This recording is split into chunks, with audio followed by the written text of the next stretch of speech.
ஓடி பதுங்கு குழியில் பதுங்கி கொண்டு தன்னையே பாதுகாக்குது.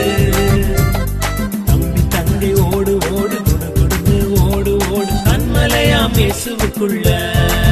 இயேசுவே சந்தோஷம், இயேசுவே சமாதானம், இயேசுவே பாதுகாப்பு, இயேசுவே நிம்மதி. இயேசுவே சந்தோஷம், இயேசுவே சமாதானம், இயேசுவே பாதுகாப்பு, இயேசுவே நிம்மதி.